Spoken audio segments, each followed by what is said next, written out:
everyone, and welcome back to another episode of the Belgian Football Podcast. My name's Ben Jackson, and I will be your host. And as per usual, I am joined by Scott and Joris. Scott and Joris, how are you guys doing this evening? Hey guys, well, if we haven't reached that time of the season where it's all about holding your nerve. I always like to make the podcast, but there are some weeks that I like to make the podcast more, and there's weeks that I like it make it less. You can guess which one of it is this time. I mean, we could just continue our chat that we had just before we started, which was trying to work out the best position for Charles de Ketelaar in the Milan system.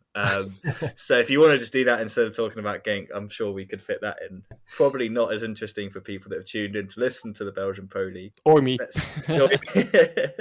So let's crack on. Just quickly run through the results. Charles de Ketelaar's former team, Club Brugge, they beat Seraing 2-0, sending Seraing down. Mechelen lost again, 4-1 this time to OH Leuven. Kortrijk and Eupen played out a 0-0 draw. Charleroi left it late to beat Zulte-Waregem 3-2. Gent and Union played out a pretty entertaining 1-1 draw. Anderlecht drew 0-0 with Westerlo. Antwerp beat Cercle Bruges with a little bit of controversy to win 2-1. Standard beat Genk with a lot of controversy to win 2-0. And then Sint-Truiden just demolished Oostende for no apparent reason. That one finished 5-0. Let's start on Friday night then. Club Brugge against Seraing. Seraing knowing they absolutely had to win this game. Club just, needing to win it because they just want to get back into the top four and put some pressure on Gent ahead of their tie with Union.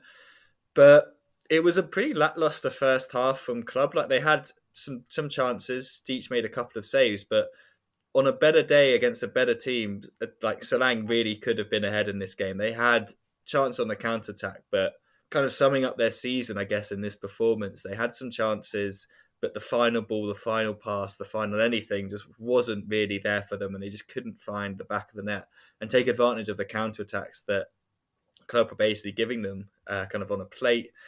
They were obviously then punished. Nuclear opening the scoring in the 56th minute. Club didn't get their second till the 90th. Really nice finish from Antonio Nusa, dinking it over Deitch. Seraing go down. Club end up with 26 shots, 11 on target, 69% possession. I don't know if that really sums up. I don't think Seraing were actually as bad as those stats suggest. They were definitely in the game, and at times you thought, they can just nick something here, nick something there, maybe, but it was just going to be always kind of a stay of execution anyway. So they go down. We've kind of spoken a little about it last week about what we think is going to happen to them next season. But guys, I guess for Club it was good. Put some pressure on Gent. Could have been a lot more if they'd really wanted to. But for Seraing, a kind of spirited performance against a team that we're going to send against the odds. They put some effort in, but at the end of the day, this has been coming since the first game of the season. Yeah, I think Club had all the momentum in this game. It was all one-way traffic, really. It looked like Seraing were hoping to kind of hit them on the break. Despite their dominance, I don't think Club actually created that much, despite the number of shots they had, which will be the slightly concerning thing for them. It just felt a question of how many they were going to get, really. Seraing obviously gone now. That's been confirmed, but the numbers don't lie, as we know. I mean, they've only had 5 wins all season. Only 1 home win all season, which is a pretty terrifying kind of stat. We had a good laugh about that, a number of weeks ago. But they've been averaging less than a goal a game, while at the same time averaging kind of conceding 2 a game, and those 2 numbers in themselves kind of tell us everything we need to know, really. I just wonder now, I suppose the question for me around Seraing is, can they keep some of the more interesting players that they do have? The Daniel Apares, the Marsoni Sambus, and the Marius Muandal-Magis of this world. I can't really add much more there. Seraing had far from their worst game, but yeah, too little, too late is a saying that's been invented for this kind of occasion, I suppose. What else? I can only say from the side, well, there was a debutant, so that's good for him personally, I suppose. There were, unfortunately for him though, 0 fans from away fans in the stadium, so that's he couldn't make his debut in front of the fans or his family or something even, I suppose.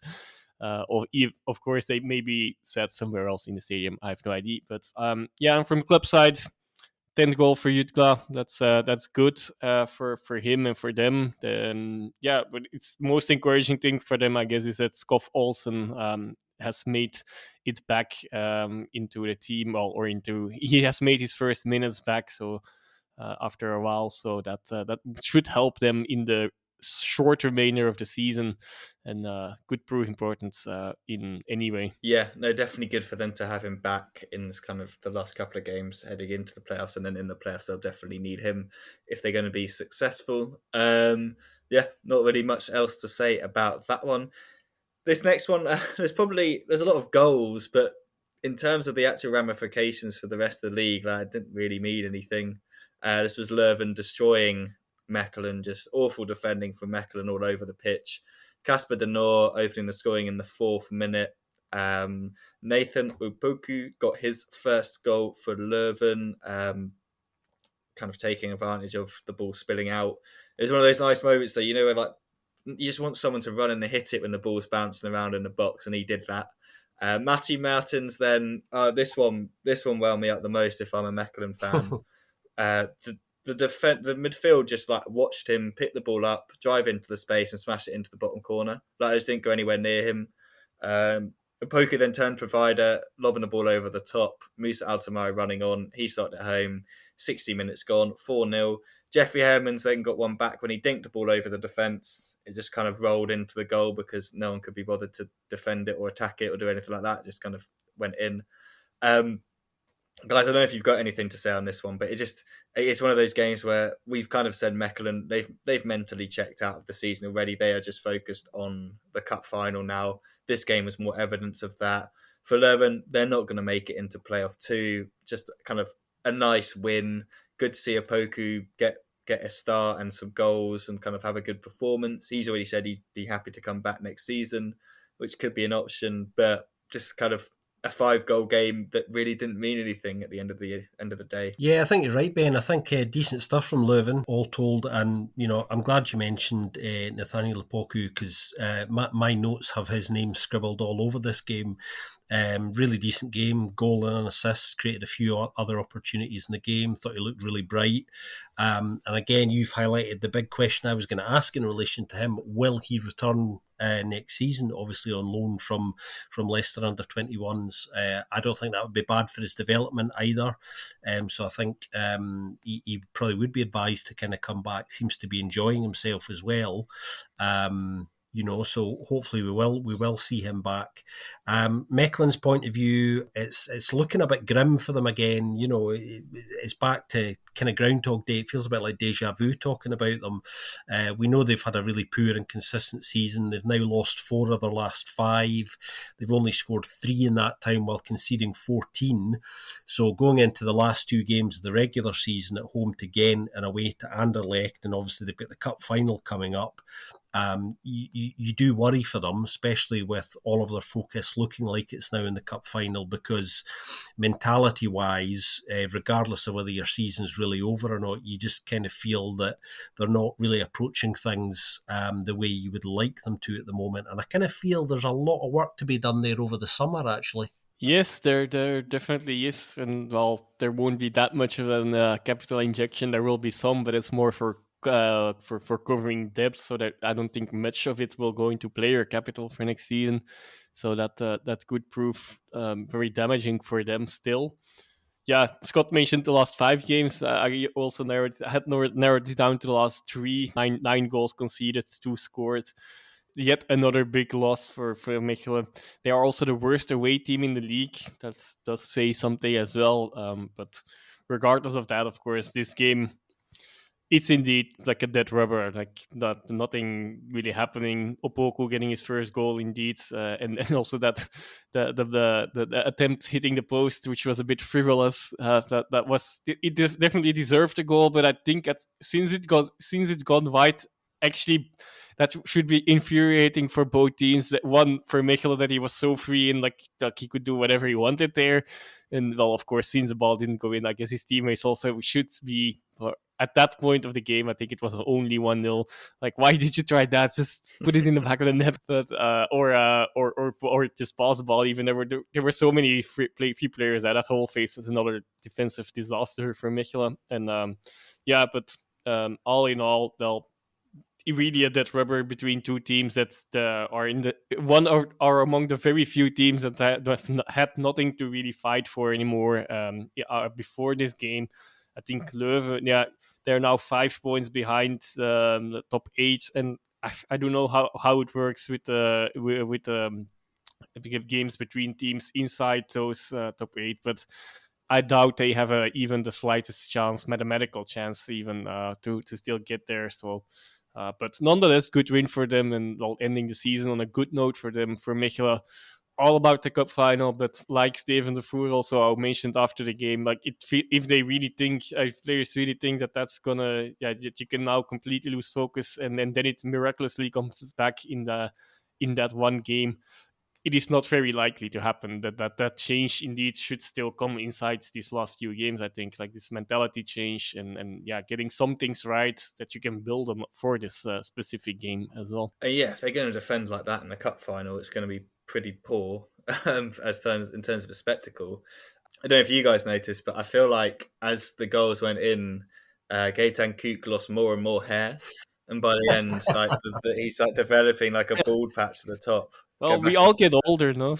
Yeah, some of us can do it within the space of 90 minutes, or an hour. Apparently, for him, he was just. I felt bad for him because for most of those, it's just like he was just livid with everyone in front of him, which you could definitely understand the way that went. Let's go to Kortrijk, where the point against Eupen, confirmed they will still be in the league next season. Bernstorff coming in, completely changed things there. I think he deserves a lot of credit for what he's done to make them more difficult to beat. Just a completely better team after the ridiculousness of the Kustovic kind of. We're going to call it the Kustovic era. We could probably do that. It felt like forever as a Kortrijk fan, but it was awful. Eupen did think they'd taken a league through Reagan Charles Cook, but that one was ruled out by VAR. Kortrijk did have plenty of chances. Salamani had a couple of shots fizzing wide, 60% possession to Eupen's 38%, but Eupen, they did have the chances as well, 13 shots, 3 on target. It was kind of hard, like we were discussing it as well, like is this a good point for them or not? And it all depended on the games that followed, but in the end, it's actually proved to be a very good point, because losing it would have kept the door very much open for the sides below them, but this could be the point. It saved Kortrijk. This could be the point that saves Eupen, depending on how they finish off these next 2 games. Well, it's funny, isn't it? Because obviously there's a massive game coming up this weekend with Eupen at home to Zulte-Waregem, and rather perversely, Eupen don't really need to win that. If they do, obviously, that's it. It's absolutely finished. But they don't need to win it in the sense that, Zulte would be relying then on winning their last 2 and Eupen losing their last 2. And Zulte haven't won back-to-back games since October. It's just one of those things where you think... you just don't see it happening in a million years. So a lot of the spice that would have been in that being sort of sucked out of it. And I think Zulte psychologically, after what happened to them this weekend, which we'll talk about shortly, I think are going to come into this game on pretty low spirits for a number of reasons. From Kortrijk's point of view, and particularly Bernstorff, it's subjective achieved, and it's going to be really interesting to see whether he is there next season, because when he came in, everybody was very open and said, look, this is just to the end of the season, the objective is to stay in the league, and after that we'll have a conversation. Well, that conversation can now take place. They could probably make worse appointments. Yeah, but we will have to see how that story develops. But like you guys said, Kortrijk is safe now. Eupen are most likely safe, because this 1 point indeed means that both Zulte-Waregem and Oostende would have to win both of their next 2 encounters. Even getting 4 out of 6 won't be enough for either of them. at this point in time, I believe. Maybe for Oostende, there might be a little caveat there because I think they can get level on victories, but I do think their goal difference is massively in favor of Eupen at the moment. Yes, it is. So, like, at least it practically speaking, both Oostende and Zulte-Waregem would need to back-to-back wins to get past Eupen at this point in time, and it isn't looking very likely. So this point proves valuable. This was a game with two phases. Eupen were largely the better side in the first half, or the better side. They were leaning back, but they were hitting Kortrijk on the counter.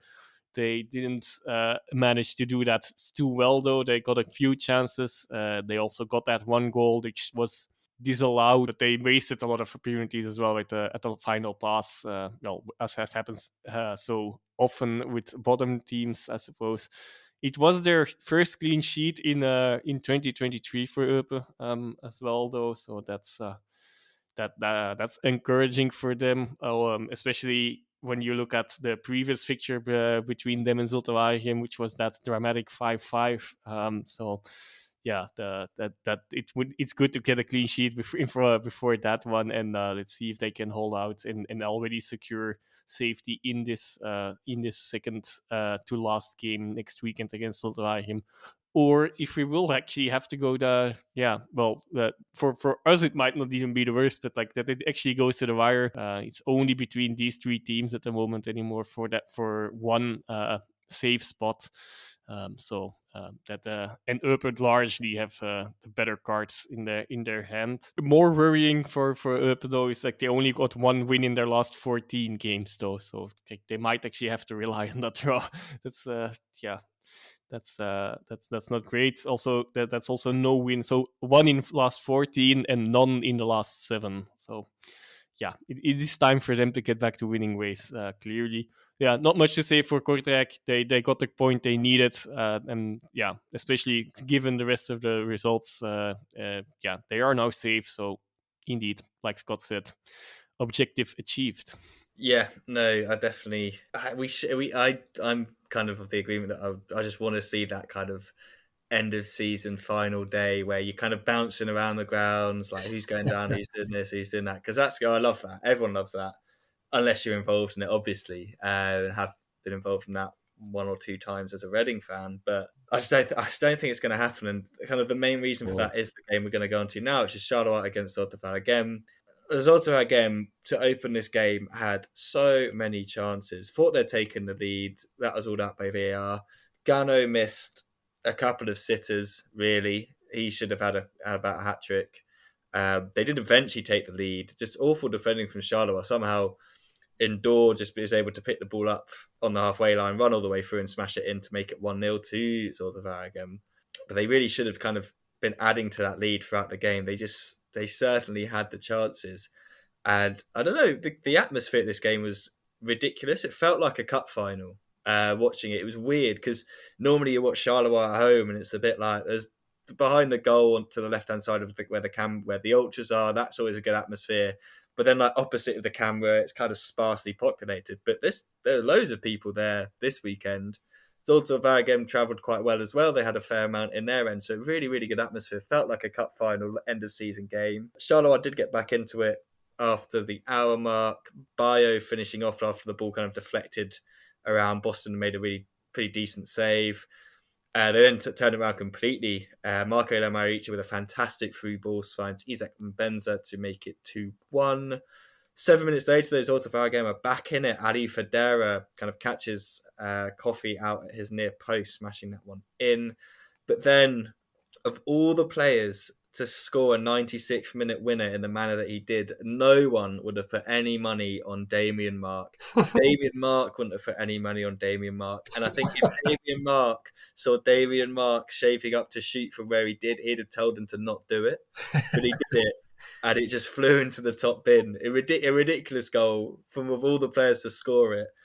It just kind of lifted the roof off the stadium, didn't it? They were gone. The players are gone. Mazu was gone. Coffee sprinted down the pitch as well. Like Mazu time strikes again. Zulte-Waregem players are literally, I think it's best summed up by Louis Boston. He just lies there for the entire celebration, like they're celebrating, he's just lying there, just can't believe what's happened. Because at the end of the day, I think I said it as soon as it went in, I was like, you can stick the first fork in them, because that felt like it, didn't it? That felt like that was the moment where it's like, you've got no luck. Like, your luck has completely run out. When someone, that player is doing that to you, a former player as well, it just feels like there's no way back. Like, they played well, they tried their best, they had the chances, didn't take advantage of it, got punished. Mazu time, it's kind of like the end time now for Zulte-Waregem, it felt like. Yeah, the scenes when that 96 minute went in were incredible. Actually, I think it's probably the most dramatic moment of the weekend. We shared that on our social media, because there were some great scenes, and some very telling scenes. Louis Boston wasn't the only Zulte player who was kind of down and out on the ground. Actually, it looked like, that was the metaphorical dagger to Zulte's heart. There's no doubt about it. And it was the moment they knew. Interesting as well that Aliou Fatira was saying after the game that it was extremely quiet in their dressing room, understandably. I think they know that's it now. And that was the moment. It was interesting to see Charleroi release some of Felix Mazu's halftime team chat on their social media this week as well. He absolutely battered the Zebras at halftime. As we know, they were 1-0 down at the time. And he came out and he said, look, you basically played about 10 minutes of football in the first half there. This is not acceptable. Get out there, press them and get into them. That was the gist of the message. Didn't mess about. And of course, they were much, much better in the second half. Charleroi really dominated Zulte and managed to get themselves over the line, courtesy of that really dramatic late winner. But that's a good example of a team talk that got exactly the response that it wanted. And as Ben was saying, Mazu time's back. I think he knows that club very well, having had a successful spell there before, and just kind of fits them like a glove in a number of ways. A lot of people still at the club he knows off the pitch as well, which I think helps. And he has had, over the last six to 8 weeks, he's really started to affect kind of positive change. They've been on a really good run. We've been talking about it for 3 or 4 weeks. They're certainly one of the most informed sides in the league as well. And I've been building up some real momentum there. So high drama right at the very end there. So a way to get a sucker punch from your former player, indeed, like Ben also already mentioned. Charleroi, 5 wins in the last 6, 3 wins in a row. I still don't know how. 2 of them in a row also just in the final minutes, and the third one was against Antwerp, where they easily could have lost big time even as well. But so it's also, there's definitely a bit of luck involved as well, together with obviously the mentality that is in that team now. But yeah, just the incredible run from them. I think they're also, if you look at the rankings since the World Cup break, I think they were one of the, I think they're even making the Champions playoffs, if you would only look at it from then, or it would be close to it anyway. Way better than they are positioned now, of course, anyways. The bad news for them, of course, came earlier today, on Tuesday, that we're recording, that the game against Mechelen isn't going to be replayed, but that the points are granted to Mechelen, which is probably the reasonable decision. But nonetheless, they are standing in good stead to reach the Europe playoffs now. They have it all in their own hands, given other results, which we will talk about later on as well. Zulte-Waregem, 11 times they have taken the lead this season, which on itself I think is not that many anyways. But they only won 5 of these games as well that they have taken the lead. So obviously that is not enough, and they will have to do it twice in a row now. Like Scott also already mentioned before, it's not very likely that will happen, regardless of the opponents that they have. And they have an incredibly bad statistic in Mambour, in Charleroi as well. They haven't won in Charleroi since 2013, which were better times for Zulte-Waregem when they ended second. Since then, they've only gathered 1 point. And that has proven again this weekend. They could have doubled that total, but yeah, that it wasn't to be, and that's seems to be the story of their season. Yeah, and the point would have been like it wouldn't have been the best thing, obviously, that they needed the win, but it would have kept them kind of thinking that if we beat Eupen, we're then level on points at least. We just have to do better than them on the final game of the season, and we can stay up, wouldn't it? But now it's like we've got to beat them, and then we've got to win again, and we're not very good at doing that, so I don't think we're going to do it. So yeah, it was a disappointing way for them to kind of crumble like that. Whereas I don't know, I think this kind of iteration of Charleroi is back to that kind of, you've got your physical strikers that are just like Zolta's defense did get bullied during this game. Like they were getting like you know you're going to be in for a scrap when you got Bio, Badgie, even Mbemba can like tussle with everyone. Then in midfield you've obviously got Lamali, Zorgan. Like these are physical guys. They've got a really physical team. So even if they do make it into playoff 2, I think they're going to cause a couple of problems for people. I don't think they'll like come top of playoff 2 or anything like that, but they're going to be a difficult team to play against. That is for sure, but they're still going to make it, and that's the big question. One side that's going to be desperate to avoid getting into playoff 2 because they want to get into playoff 1 is Gent, and they hosted Union Saint-Gilloise on Saturday evening. Obviously, club's win over Seraing meant that they'd leapfrogged the Buffaloes into that 4th place. So Gent coming into this one knowing that they needed to get at least a point or a win to jump back in. Started pretty badly for them. Victor Boniface had the ball on the left-hand side for what felt like 5 minutes, trying to work out. He was like, I'm trying to cut back and cross. I'm going to drive to the byline and cross. I'm going to cut back and cross. I'm going to drive to the byline and cross. Like he was deciding that a couple of times. Eventually, he's like, I'm just going to go to the byline, and I'm bigger and quicker and stronger than everyone else, so I'll be able to do that. He did. He was able to do that because he was up against poor Alessio Castro Montes, who was still playing centre back. Squares the ball. John Taylor is in there, takes a nice touch. Completely wrong foot Akumu, who should really have done better and just stayed on his feet, smashes it in. Union 1-0 up within the space of a minute. And then it was just a pretty kind of frantic game after that. Both sides pushing. Maurice made a couple of really good saves. Looked like he'd made a really, really important save, albeit fortuitously in the second half, where ball takes a deflection of Lehnen. He saves it. The ball's going in. He scrambles back, and somehow his momentum doesn't take him over the line.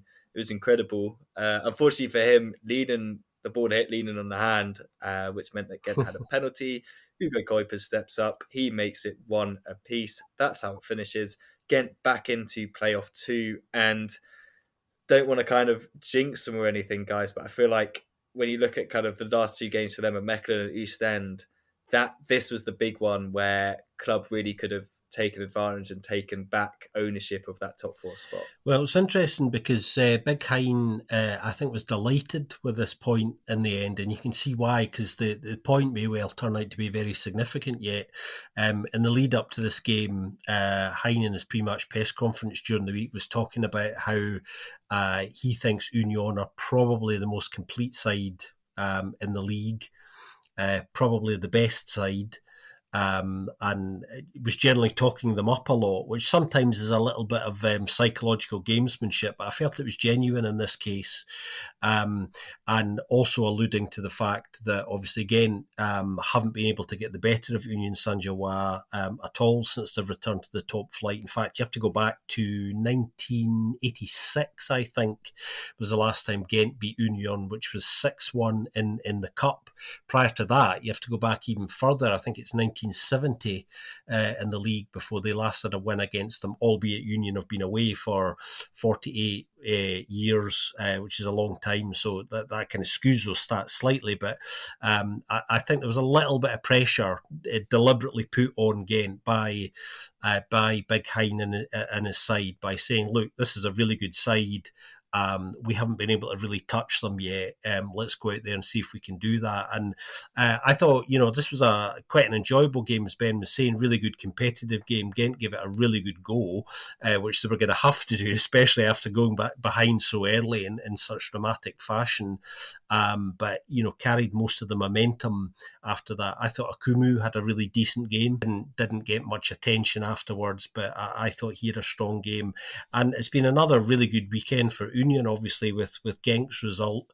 Even though Union dropped points themselves, they'll be more than happy this weekend because the gap's been reduced. But the gap to Antwerp also has been reduced. You have to look in your rear view mirror as well. So I don't think they should be that happy. And given the reaction of Gerards after the game, Union were one of the first teams this weekend that were really furious about the refereeing, and unfortunately we will have to talk about that later as well. But and also I wouldn't read too much into Hans' words about the best team and so on. I've heard him saying that about too many teams already right now, even inside one season, I think. So that's just covering his own ass mostly, I think. Psychological gamesmanship. Regardless of that, though, of course, Union are in good stead still, and they did get that quick lead, brilliant goal as well, of course. And yeah, Lazare got that goal, but also caught an injury that might prove one of those things by the end of the season. Also, we'll talk about a bit more of that later on as well, but that could prove important.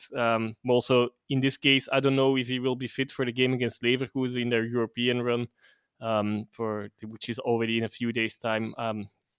It's not very likely that he will be recovered, I think, although I didn't get any medical bulletin update. So I cannot really say much about it, but that would be a bit of a blow for them, for specifically the European game. And yeah, indeed, Gent getting that point. It might depend a bit on if Oostende somehow manage to win next weekend as well, and then they might have something to play for in Gent still. Will be definitely a tough ask for them anyway. But if they're completely played out, it does look like a favorable schedule to Gent either way.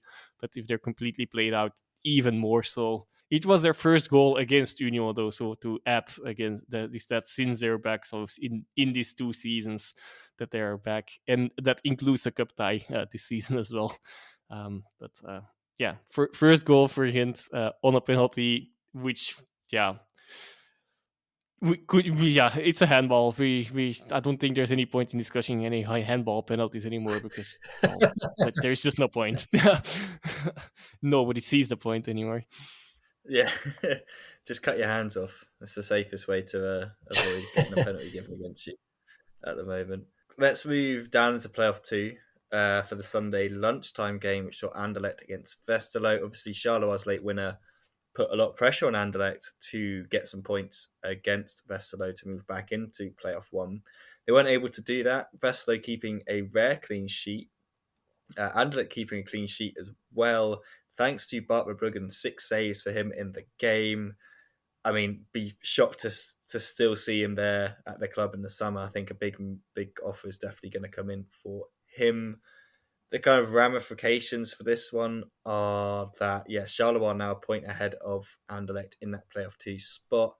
Westerlo probably going to keep their playoff 2 spot, just need to get at least another point, and they will probably be okay. If another win, though, would definitely give them that kind of security, and they'll have to hope to do that against Club Brugge next weekend. But for Anderlecht, it's frustration, isn't it, guys? Because Charleroi now have won 3 on the bounce and are looking good, and they've got the European game coming up this week, do Anderlecht, but they really need to make a playoff 2 spot. That's kind of like imperative for their season.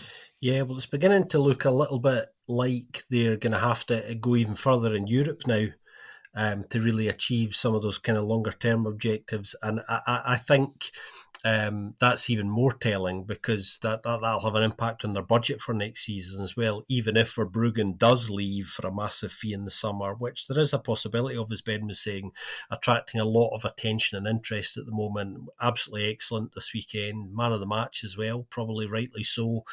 Obviously joining the Dutch national team recently as well, so everything's moving in a rapidly upward trajectory for him. I think Anderlecht will try very hard to hold on to him, as they should. They absolutely should do that, and he won't leave for anything less than a big fee, because that would allow them the manoeuvrability, obviously, to reshape the squad should that happen to them. I kind of feel that Anderlecht, the momentum's kind of come off a little bit since Verscharen's come out of the team. Slimani, despite Brian Reimer saying he was fully fit, I wasn't entirely buying that. Obviously, he didn't start the game, and he was commenting on the fact that they pushed him really to the limit, which tells me that he wasn't kind of fully fit. And I think we're starting to see an Anderlecht side perform not quite at the levels that they had been when Verscharen was still in before his injury, and before Slimani had his injury as well. They'd become very important as they built a little bit of momentum up. Westerlo, on the other hand, I think probably will feel really unlucky not to have nicked this. I think in the last 20 minutes, they really gave it a bit of a good go. Brian Reimer also commented that he felt they'd come for a point. You know, they sat quite deep for a lot of the game, which I completely understand, actually, because Anderlecht obviously have been playing kind of quite high intensity pressing football for a while and getting some reasonable results from that over the last couple of months, and they were always going to have more of the ball at home here, I think. So I think Jonas de Rock kind of got his tactics right, and then they threw a bit more caution to the wind in the last quarter of an hour, and Anderlecht have been a little bit vulnerable in the last 15-20 minutes of games over the last 2 or 3 weeks, and that's something that we saw a lot of during their time in Vincent Kompany, where games would kind of peter away from them a little bit. They've managed to kind of stop that happening. They've stemmed the flow, but the early indications of them just kind of, switching off at kind of a key moment in games, and that European spot is now out of their hands. Yep, indeed. That's the worrying thing for them after this game. One of the worrying things, result-wise, definitely. The encouraging thing is that it's indeed another clean sheet, which makes it 5 out of 5 the last 5 games as well. 4 of them in the League One against Villarreal. Another game where Verbrugge had a really good game. I don't think there's even the slightest bit of chance that he will be there next season, especially with the European championships under 21 going on, and they're preparing him for that. That's why he came into the team basically already with the but with the incentive, I guess, to sell. Also, of course, given their financial reality still. It's getting slightly better, but they still will need 1 or 2 big sales this summer, I suppose. And but he's been so very, very impressive. Like it's incredible how good he is, like, and how consistently good he is as well. He got one little moment in the first half where he probably got a little bit lucky that things didn't go end well. That he went out a bit too early out of his goal. Well, it looked like too early. He got lucky that the Westerlo player, I believe it was Fixel, did not make most of that situation, so that they either didn't concede or that he would have been sent off, which would have been a possibility, and that would of course be harmful for all that. But apart from that, in the last 20 minutes, Anderlecht didn't create that much, but they were in control until like the last 15 minutes, much like in Eupen, I suppose, and then Westerlo had chance after chance. They hit the bar twice. 2 amazing saves from Verbrugge from close by as well. Just a miracle that Westerlo didn't score, at least. Whether they would have won the game or deserved to win the game, that's maybe something else, but they didn't score is anyway a rarity, I suppose. Also in general in the season, that doesn't happen so often. And as Ben also mentioned, on the other end, though, they also get a clean sheet, which is rarer for them. It's not a 5 out of 5 for them here. I believe it's the first one inside the last 5 games that they get, if I'm not mistaken. and then Westerlo. I guess they still will need that win, so it might depend on that final game against Seraing maybe for the playoff spot itself. And if they really want to do something in that playoff, it's probably better that they actually win against Club Brugge as well to keep the distance close against. So actually have a shot at the finishing in fifth spot as well, and to make half of the league happy, I guess, as well at this point, just because of like keeping everyone close to that spot. But just important point for them, though, of course, so that they do have everything in their own hands, and I feel like they probably will get there. But still not completely over the line yet. Yeah, no, I agree with that. I think, if they beat Club Brugge and that closes the gap, I think everyone apart from Club Brugge fans would obviously be happy. Just because, playoff 2 then becomes quite an exciting playoff as the closer they all get, and it looks like they could be quite close depending on how results go. One side that it looks like they're probably not going to make it now after the weekend's results, that's Cercle Bruges. They travelled to Antwerp. Dino Hotic got a rare start in this one. We haven't seen a Dino Hotic start for a while.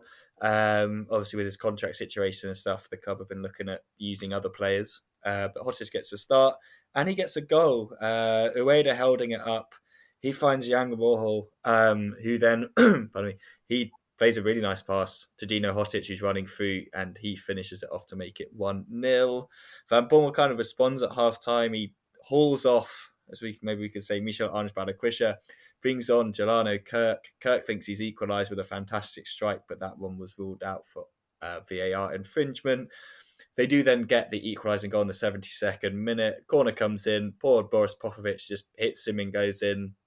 As it's going in, he tries to clear it and ends up just lumping it into the roof of the net. I haven't quite seen on the replay whether the ball was over the line before he lumped it into his own net, but we'll give him the benefit. Unfortunately, we can't give him that. It was, he should have done better. It was a really close goal in the end, I guess. I was hoping beyond hope for his sake that the ball was already over the line and it was irrelevant, but okay, he tries to clear it and he just boots it up into his own net.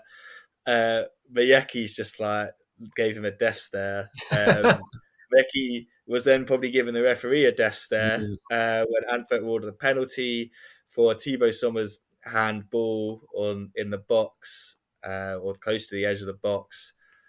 I can see why they're annoyed about it, but as we just said, I guess anything with the hand at the moment has just been given a penalty, but it is a bit all over the place.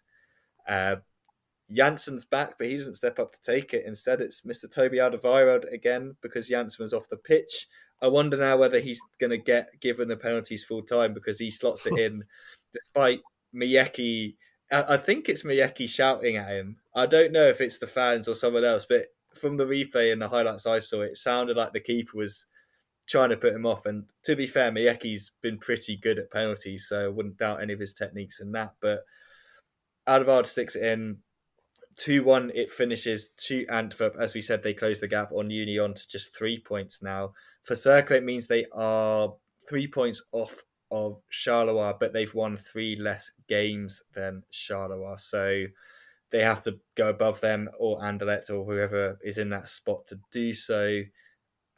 It's looking a tough ask. I think they can win out. They're playing St. Truiden and Zulte-Waregem, so they have a chance to win out. But my kind of feeling at the moment, guys, is that even if they do win out, I don't think it's going to get them there. I think those other teams one of those other teams between Anderlecht and Charleroi will probably do enough in the remaining 2 games to give themselves that kind of playoff 2 spot. Yeah, I think you're right. I mean, this game is really all about that controversial penalty call. It is a handball, you're right. I'm still not convinced it was in the area or even on the line, which obviously is the larger issue with it, and that's where the frustration kind of comes from. As we were saying earlier, week in, week out, there's 100 handball decisions, which, never used to be given. That's what it feels like. Almost every game has one now every week. Interestingly, this is the first time that Circle have lost consecutive away matches under Miron Moslic, which tells you how well they've been doing, and also how consistent they've been performing on the whole. And that probably adds to the frustration that they lost this game due to such a debatable decision. Yeah, I can even say more before the game. Since Muslik has taken over, they had gathered more points than Antwerp in the same spell. Now that's not the case anymore. I think it was more or less in the same vein anyway. But that shows how good they have been since his appointment, for sure, as well as Antwerp. Yeah, having that, of course, that minor dip in form earlier in the season as well. Helping with that statistic specifically. But Antwerp, winners of the weekend because of that decision. Yeah, Cercle on yet another team that's furious about the refereeing decisions. Maybe not even taking all into account just this game, but they've conceded 14 penalties this season, which is a lot for sure. Alderweireld on a goal scoring streak is also worth to mention, of course. He already touched on it, Ben, as well. Also, additionally on Hotic, it was indeed the first start in 3 months for him. And then to get that goal, must have felt good. Yeah, and that just poor Popovic maybe, but also like that was quite a ridiculous own goal, especially since there was no Antwerp player around him, so there was no pressure on him. He could have just let the ball go and it would have been out of danger. And yeah, his first bad touch gets it already gives it the wrong direction for him. And then his final kick, at least it was not completely over the line. It might have been on the line, but it didn't cross the line for sure. So yeah, and then he only made it worse. It's a bit of a ridiculous look. And of course, that equalizer then came just in time for Antwerp to still nick the game. Cercle had a good spell of chances right after the second half started as well. That's where they probably should have maybe killed the game or at least put them in a safer distance. But all in all, probably a deserved win for Antwerp nonetheless. But Cercle had their moments but didn't take their chances. And then in a very unlucky way, I guess twice gave it away with their goals conceded as well. And it does, that could be the one lifeline, though, maybe for Zulte-Waregem, though, if Cercle Brugge would already be out of the race for Europe playoffs before their game in the final in match day. If Zulte-Waregem managed to win against Eupen, who knows? That would be a different dynamic for that game at least. And Zulte-Waregem would definitely be up for it then for still. But yeah, that's really grasping at straws, of course. Yeah, we'll also talk about another team that were completely out of it against a relegation team that were definitely still in it. And that game definitely didn't go the way you'd probably expect it to. Unfortunately, we're going to move Joris to Liège now for Standard Liège against Genk. I'll allow you to describe to everyone what happened in terms of controversy, but I'll just quickly run through the goals that did take place, both from Philip Zinkernagel. He scored a tap-in to make it 1-0 in the 33rd minute. He then converted a penalty after a Preciado foul in the 39th minute. Really coolly slotted penalty, I guess we could say. Van der Voort guesses the right way and it's close. And it's one of those, if the keeper saves it, you're like, well, he took it too nonchalantly anyway. Just a bit of a nightmare for Genk in terms of injuries as well. Samata illness, he wasn't playing. Arakadale's injured as well, obviously, as we know. That meant Joris started up front. He was then injured, had to come off at half-time. Carlos Cuesta had to come off injured as well. I mean, it was just kind of a nightmare day for Genk and Vancouver, wasn't it, Joris? Yes, that's the least you can say, indeed. Even regardless of just a specific loss, that we'll have to live with anyway. But I think that of all those things happening, I think the Cuesta injury is the main one for me. I've heard it isn't looking great. We still don't have an official statement or update of injury update, but it isn't looking great. So very much possible that was his last game of the season, even if my information is correct. So that's while Sadiq is a good replacement, Cuesta has been still the standout defender in that defense, I think, and is Sadiq, regardless of everything, regardless of his own qualities, is just slightly let's say 2 levels less. Maybe to put it that way, but not that he had anything to blame in this game himself, Sadiq. It's more that whole change that was a bit of controversy, as well. Of course, Sadiq was already ready. The ball went out really close to Sadiq as well. Genk had been playing with 10 men for too long anyway already before that, and then of course. Then the first goal falls. Of course, it doesn't mean that you need to concede a goal with 10, but when it's really your central defender that would be most likely in that area where that needs to be defended for that goal, it is really painful, especially since the referee even admitted to Franken already at halftime, like, okay, yeah, sorry, you're right, I should have let the change be made. And then they threw away a game in 2 minutes. That's unfortunately the thing that threw away the game in 2 minutes. Specifically talking about this game. With Genk was still shaking off, and we were furious about that first goal. Elkanous a bit too easy at the ball when after the kickoff was given after that first goal, loses the ball, which initiates the attack to get to that penalty. Also, with that first goal, I do not know if it actually has been checked for offside in the end because of all the other controversy, but it really was really narrow, probably as narrow as El Hadj, Ait El Hadj in the second half, when he was fouled afterwards by Bodar, which was offside just narrowly. It was a tough call anyway for that first goal, but we never saw any line, even though that's transparency-wise, at least, that doesn't look really, really great. It might have been just on side, might not have been. Anyway, it was one of those games that nothing was going into Genk's favor. Also inside the play as well. Even after the 2-0, especially in the second half, Genk actually played quite okay, quite all right. They had started all right until Sor initially got that injury, even when he was still on the pitch for until halftime. After he got that injury, he definitely disappeared a bit out of the game as well. And the Standard came into the game. In the second half, I think it's not that they created chance after chance, but they did create enough chances to at least put one and probably more away. But then the final minute probably actually summed it up. Well, not the final minute, but somewhere in stoppage time already. Free kick from Trésor, a really good hit. I think it's actually a good Bodar save. I'm not completely sure he touches the ball, but I do think so. Before it touches the bar, it bounces back to Hane, who hits it well with his head.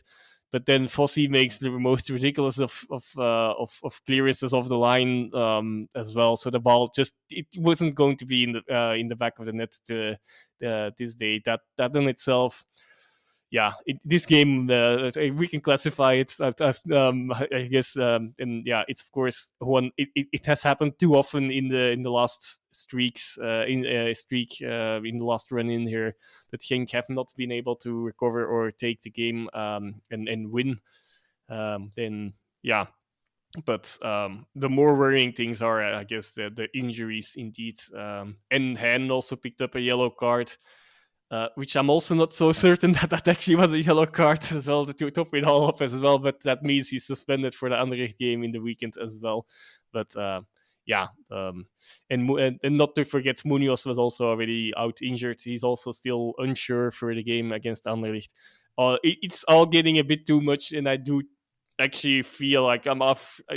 It's also going to be easing my mind. I try not to be too pessimistic generally, but in my mind, if it's going to be a 2-horse race for the title, it's one without Genk even. But that's way too early to tell. But that's the state of mind I am in at the moment, which can change really quickly again, hopefully for me as well. But It's really interesting to hear Joris's analysis there, because my notes actually on Genk in this game are more on the fact that Genk have lost all sense of momentum, really. It seems to have been draining away kind of slowly in a way, but I think it's kind of ground to a halt now. I mean, when you look at some of the numbers as well recently, kind of 9 points out of a possible 24, I think, recently, only 2 wins and 8. They are conceding too many goals at the moment, and as Joris was saying, they've not been responding particularly well to going behind in games. They have struggled when that's happened, and I think this weekend they just did not look up for the fight at all. I think last week they were good. We saw more of what they can do. I just feel that this weekend they were lacking any bite at all when required to respond. And I think with the momentum kind of really kind of pausing for them now, I think that would be the big concern for Rankin.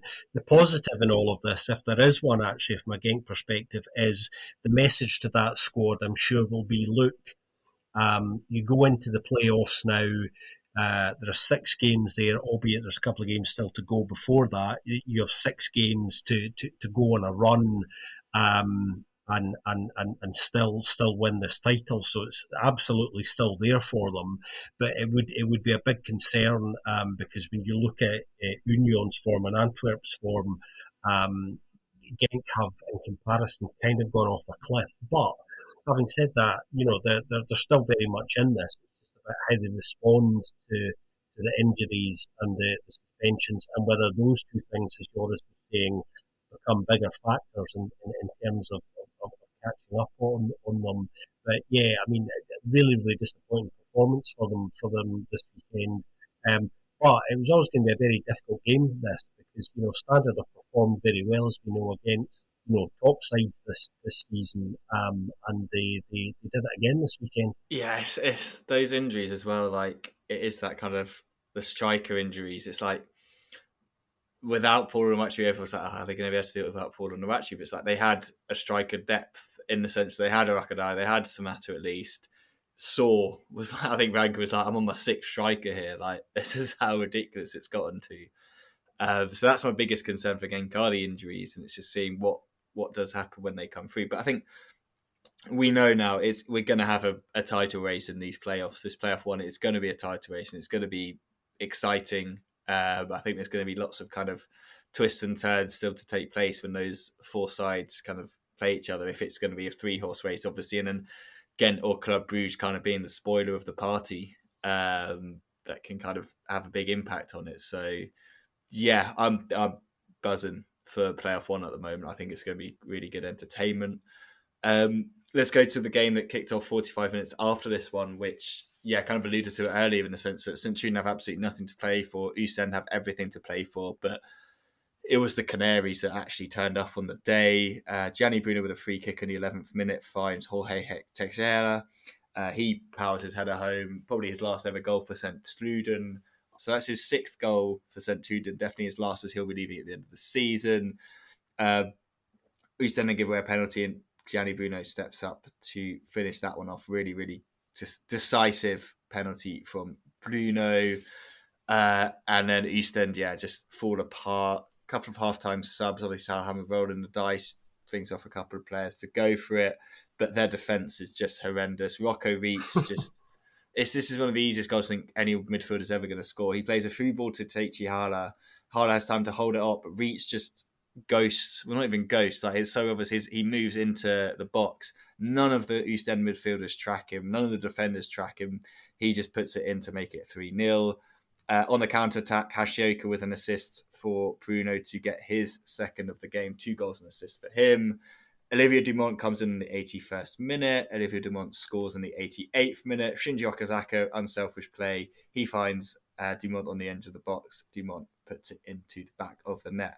5-0 it finishes, which, I mean, going into this game, the results has actually gone Oostende's way in a little bit, if you think about it. Like, Eupen obviously drawing meant that they were only 4 points ahead, 1 point if they'd got the win. Zulte-Waregem losing, so they could have leapfrogged kind of 3 points above of them, knowing that Zulte had to go to Eupen and win, which means that Eupen might have lost that game, which means if Oostende had won, they'd jump above them as well. So everything was kind of working towards them being things being in their favour, because they were also playing against a Centurion side who had absolutely nothing to play for. But in the same way that the Damien Mark goal kind of summed up Zulte-Waregem's season and the end of it, in my opinion, this result says to me that there is no chance that side is staying in the league. There's no chance they're going to win 2 in a row, because that was just pathetic at the end of the day. Like, to lose 5-0 in that manner against a side with nothing to play for, like, the fans would just be, I'd just be livid as a fan after seeing that. Because then they're going to go play against Leuven, who we just saw had nothing to play for but put 4 past Mechelen. So then there's no guarantee they'll win that. And then they face Gent to finish the season, and Gent will need a win at that point to guarantee playoff 1 football. So they're not going to get 2 wins. I think it's safe to say Oostende are down as well. Yeah, I would absolutely agree with that, Ben. I think, when you look at Oostende's performance here, you talked about how horrendous the defending was. I've actually got a note around that. I've wrote here, Oostende defending, concentration and positioning, question mark. I mean, some of the goals they conceded in this game were just horrific, actually. And they did look to me like a side who, a bit like when Damien Mark's goal went in, they just look like a side who know it's done now, and don't have anything left. Mentally, they just look shot. I mean, that's what I'm saying. Concentration and positioning was just awful stuff for the majority of these goals. Far too easy for St Truden as well. Couldn't believe their luck, actually. They had a great day, as it turned out. Gianni Bruno, who we've been talking a lot about, is now on 17 goals and is doing his absolute best to finish the season as top scorer, which I don't think he will, by virtue of the fact that obviously players like Hugo Kuipers, who is the current top scorer, is going to have 6 more games than Gianni Bruno's going to get. But he's had a phenomenal season, and where Gianni Bruno is playing next season, I think is going to be one of the most interesting things to look out for over the summer. I say that hoping that he stays in Belgium, of course, because we know how good a player he can be. He knows where the goal is. He's great to watch when he's fit and he's on form, and hopefully he stays in Belgium. I'm sure there will be a number of Belgian clubs looking at him and very interested in him, because he's got the full package to offer a side who are missing that. There are a number of sides at the moment who I think would bite your hand off at the chance of Gianni Bruno playing for them next season. So he won't be short of some offers. But yeah, it looks like it's over for the Koos boys. There's one reason why I won't want him back in the league next year, and that is that we are talking way too much about Gianni Bruno on this podcast.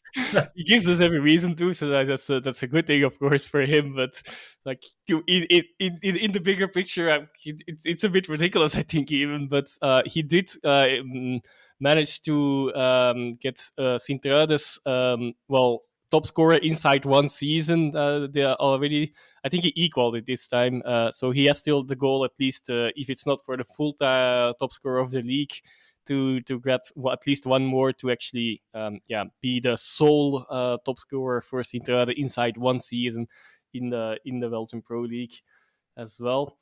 You guys said a lot of things already, obviously. Okay, the Sint-Truiden win means that has more ramifications for other teams in Fries.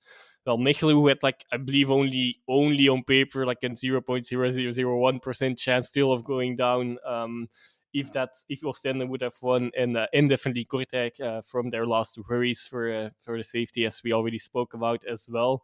A rare goal fest for Sint-Truiden as well. First time in 23 they scored more than 2 inside 1 game. And the more worrying thing, even with all the things you already said, it could have easily been double, I think, even. They missed some incredible chances nonetheless. And the Oostende defense is really, was not showing good things. I'll get one more final point on that in a little bit. It was Dumont's first professional goal as well. So that's the final thing on Sint-Truiden. Yeah. Oostende, like we already touched on this episode, before in the rest of the episode, already needs 2 wins as well now. Isn't going to happen.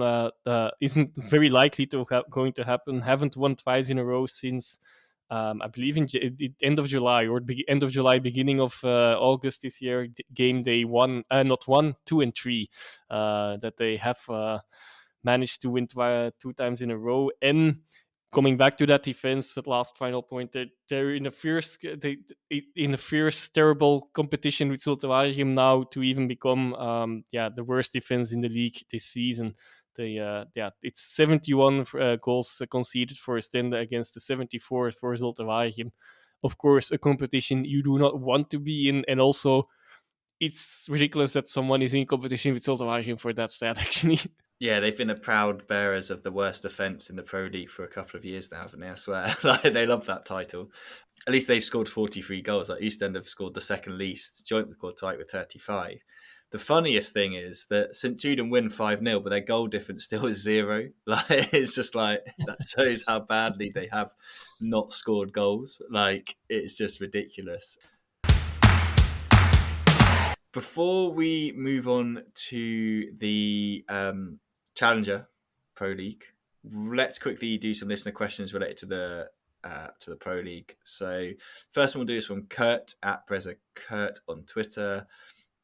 Will Andreas Arturo Vermeeren hold the key to a possible double for Antwerp? He's been playing more and more offensively with shots on target lately. Well, I think the one thing I'll say about Vermeeren is I think we have to kind of be quite cautious around him. I know there's a massive amount of hype around him at the moment, and obviously Antwerp had a contract extension, so they're protecting their interest, and rightly so.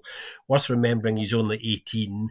The positives are he's had, I think, 16 starts in 18 league games this season, 31 appearances in total if you include European qualifiers and kind of cup games as well. So he's certainly doing everything right. And yes, he has been very impressive. But I would just urge caution with him because what I don't want, like lots of people, is I don't want him getting his big move too early. I think he needs to hold back a little bit. And in some ways, this has been his kind of breakout season.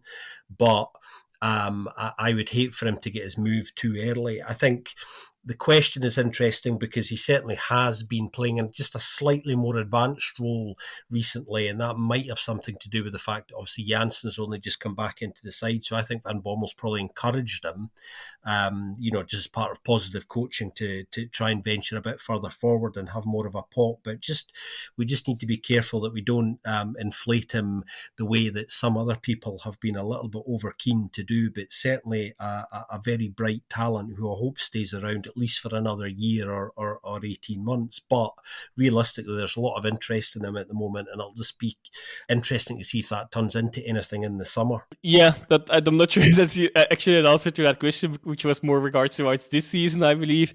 But yes, he could play that role, of course, just like Elkanous could do it at Genk if he gets his statistics up. Same with Vermeer, and actually at Antwerp, he is indeed getting more and more in positions to score and give assists as well. So he's definitely improving in that aspect of his game. And just like, Uno also have like plenty of players that can make a difference. But it can indeed hinge on a few really young raw talents really blossoming really quickly as well, and because they can be a bit inconsistent.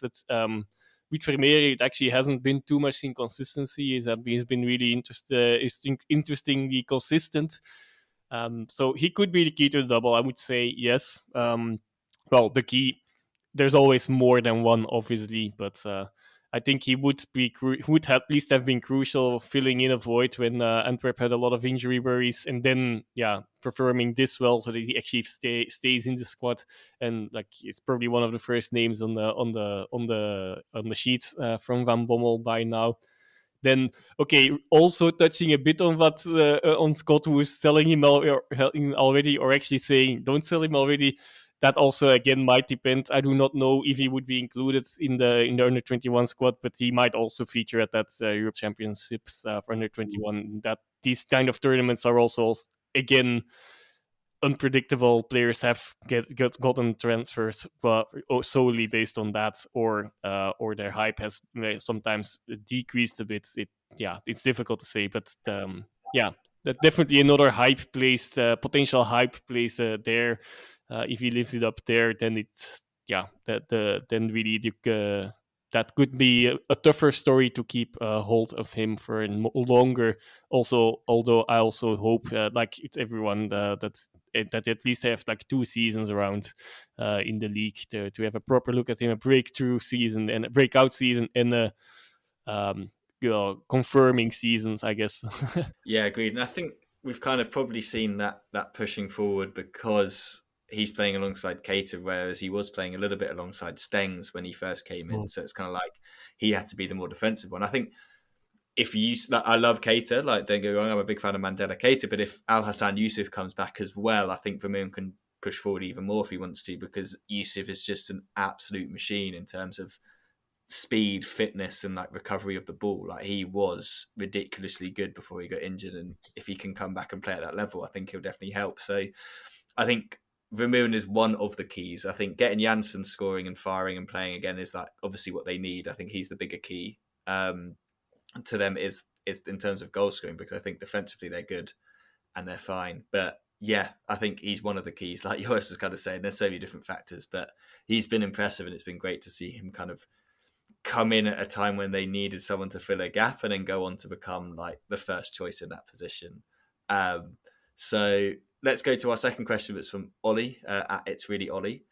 Given Standard's track record this year, will playoff 2 be harder for them than playoff 1 would have been? I quite like this question because I think I just don't really know how to approach it, because at the end of the day, like on paper, like you'd say probably yes, just because of the way Standard like have been pretty abysmal against the lesser teams, so to say. But I think because like the level is going to be higher in playoff 2 than it would be, it's not like they're going to be playing against like a Seraing or someone like that where they really drop their level. I think the intensity of the games, and if they win with that shout for playoff, like the 5th position, I don't think playoff 2 is the worst place for them to be in, because I think they will raise their game to match the teams around them, the likes of Westerlo, if it's Charleroi or Anderlecht, especially like if it's Anderlecht and Club Brugge that are in there. Like, I think that they're going to be fine. Like, they'll raise the level to those teams. I don't know, what do you guys think? Yeah, that's the thing. Well, one, I'm not sure if we actually should seriously answer this question, because obviously it has a bit of a joking way, but like it's just like it is indeed completely dependent on which teams are. If we would answer seriously, it as long as we don't know the teams that are in this playoffs, like it could be some a real big team filled playoff too. It could be Standard and another big team, and then the two with all due respect, smaller teams that make it, until we don't know the complete the part, who is going to play parts in this playoffs, I don't think we can really say anything much on it if we would answer seriously. Well, it is an interesting thought for exercise for sure, though. Yeah, I definitely can't add anything to that. Great. No, still love them. Keep those questions coming in. We've really enjoyed answering them over the last couple of weeks. Scott, you have nothing to add on that, but I'm sure you have plenty to talk about with Challenger. So over to you for a rundown of all the goings on. Well, it's been a really big week in the Challenger, both in terms of results, but also quite a big bit of news. In terms of results, first, quick roundup. Playoff 2, which is the relegation playoff. So Young Genk getting thumped by Dender 4-0. SL16 lost 2-1 at home to Denza, and Verton lost 1-0 at home to Lommel, which means, in terms of the bigger picture, that Verton are still bottom, but are now only 3 points from safety. So it's kind of still all up for grabs in playoff 2. Plenty of interest there. In terms of the title playoff 1, Club Next, who've been going great guns, as we know, in playoff 1 since they started, lost 1-0 to Lierse. More about them in a minute. Beveren thumped Anderlecht Futures 4-1. That was the second thumping they dished out to Anderlecht Futures within a week. And Molenbeek won 4-0 at home against Beerschot. In terms of the bigger picture, as always, there is now still only 1 point separating Molenbeek at the top from Beveren in second. And of course, as everyone knows, there's a very, very big game coming up this weekend in Brussels where those two meet, which we spoke about last week. And this is probably the game to look out for in Belgium this coming weekend, I think, because of the potential implications there. Massive game. Both sides coming into it on really impressive form, actually. Beveren, 6 wins in their last 7, scoring 18 and conceding only 7. Molenbeek winning 5 of their last 7, scoring 17 and conceding only 7. So almost identical in form, very little between them at the moment. So it's going to be really, really interesting to see what happens in that game. And I look forward to kind of catching that one to see what does happen. I mentioned Lierse, bit of news about them over the last week and a half. They have appointed a new T1. We know that Tom van Imschoot has stepped away, not renewing his contract. We spoke about that a while ago. They have recently appointed a new T1 in Joe Christians, 34-year-old Belgian coach, former player, defender in his playing days, played for Giel and Thies, and was at Westerlo for a short period, although only made 3 appearances for them way back in 2008. Very young, up-and-coming coach, comes to Lierse from KSK Heist in the First National. Prior to that, he was T1 at Turnout, who he actually got promoted. So I suppose that's the most interesting thing on his short managerial CV. He's only been a T1 actually for about 3 and a bit years, but it's very positive and encouraging, I think, that a side like Lierse are giving a young up-and-coming coach an opportunity like this, because there were some big hitting names connected to Lierse in this role, Carl Ofkins being one of them, and they decided not to go down that route. They've obviously lost a couple of big hitters on the pitch, Serge Tabakou and Leonardo Rocca leaving over the last couple of months. Once it was obvious that they weren't going to be promotion contenders. Joe Christians is actually going to be assisted by a slightly more experienced T2 in Geert Emmerichs, former under-23 coach at Anderlecht under John van den Brom when he was there. He, of course, won the title there with Anderlecht. So he knows how to get things done. He was also part of Besnik Hazi's staff as well when he took over. And when Besnik Hazy left Anderlecht and went to Legia Warsaw in Poland, Geert Emmerichs went with him. So Lierse have decided, probably wisely, to bring in a slightly more experienced head just to provide some assistance to Joe Christians. But I wish him well, because I think that's quite an interesting appointment, and it's always exciting to see a really exciting and ambitious young coach being given an opportunity to progress his career like that. And it looks like there's going to be a lot of young players coming through Lierse's system next season as things change up there. Yeah, no, definitely. It should be an interesting appointment. Yeah, I quite like seeing someone given a chance from kind of the lower reaches, allowed to kind of see what they can do at the second tier level. So we wish him all the best. And yeah, absolutely looking forward to that Beveren against Molenbeek game. I mean, I'm just looking forward to being able to talk about it next. I feel like we've been talking about it coming up for so long. It's going to be nice to actually talk about what actually happens on the pitch, and it should hopefully have a proper kind of playoff final, cup final sort of atmosphere, because both fans know how important that one is going to be. But we'll definitely get onto that and all the rest of the Pro League action next week. But that's probably all we have time for this week. So as always, Scott and Joris, thank you very much for joining me on this one. It's been a pleasure, and best of luck to the 3 Belgian sides in European action this week. Yes, definitely. We haven't touched on it too much this week, but we'll make it up next week, I suppose. Yeah, absolutely. We'll talk about Gent against West Ham, Bayer Leverkusen against Union, and then Anderlecht against the Dutch rivalry, the Dutch border boys, AZ Alkmaar. Should be a good one. Hopefully we'll get 3 more positive results there. But yeah, like we said, we'll talk about those next week when we round up all the rest of the games. But in the meantime, if you enjoyed this episode and like what we do, please do leave us a review on your podcast app of choice. And you can also get in touch with us to ask any questions that you have for us to answer next week. But once again, thank you very much for listening, and we'll speak to you very soon on another episode of the Belgian Football Podcast.